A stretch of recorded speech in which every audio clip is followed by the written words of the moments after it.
No favor asked, none given. Ganito dapat ang accountability ayon kay Assistant Ombudsman Rico Clavano.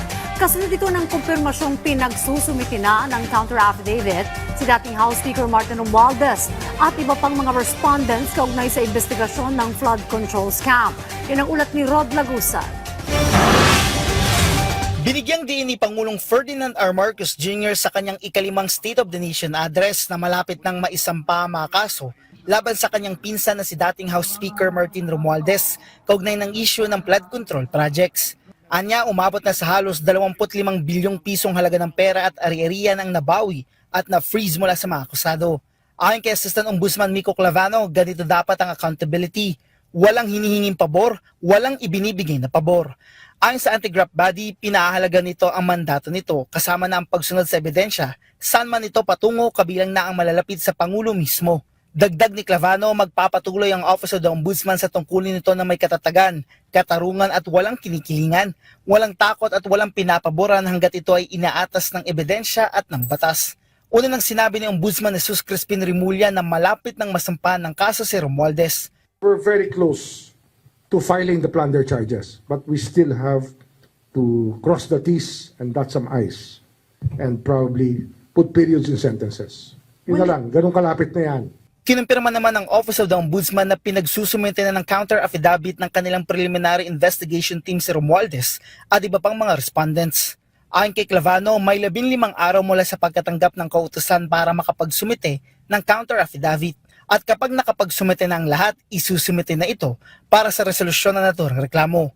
Batay sa inihaing supplemental complaint ng Special Panel of Investigators ng Office of the Ombudsman, inireklamo sina Romualdez, dating ako Bicol Party List Representative Saldico at iba pa ng plunder, bribery, graft at money laundering. Ito'y kaugnay ng umano'y conspiracy para magkamal ng 56 billion pesos mula 2022 hanggang 2025. Ayon pa sa supplemental complaint, may karagdagang documentary at testimonial evidence na umano'y nag-uugnay sa paghatid ng pera kay Romualdez na pinaniniwala ang umano'y nagmula sa mga proyekto ng pamahalaan. Sa inilabas na payag naman ni Romualdez, sinabi nito na masakit man ito para sa kanilang pamilya, ay kanyang iginagalang ang naging pahayag ng Pangulo sa kanyang SONA kahapon. Iginiit niya na hindi kailanman siya humingi ng pabor o espesyal na pagtrato. Ayon pa kay Romualdez, ang paggawa ng tama ay ang pagsunod sa tamang proseso at hayaan ng ebidensya na siyang magsalita. Muli rin niyang iginiit na wala siyang nilabag na batas at handa niya itong patunayan.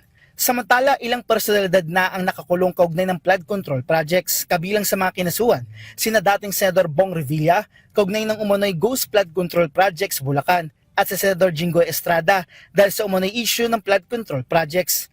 Naharap din sa mga kaso ang mag-asawang contractor na sina Sara at Curly Discaya, gayon din ng ilang opisyal ng DPWH sa Mimaropa, Davao Occidental at Bulacan 1st District Engineering Office.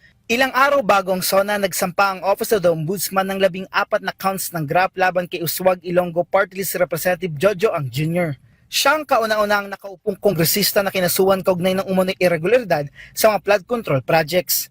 Patuloy naman ang investigasyon ng Office of the Ombudsman sa iba pang posibleng sangkot sa issue. Rod Lagusad, para sa Bayan.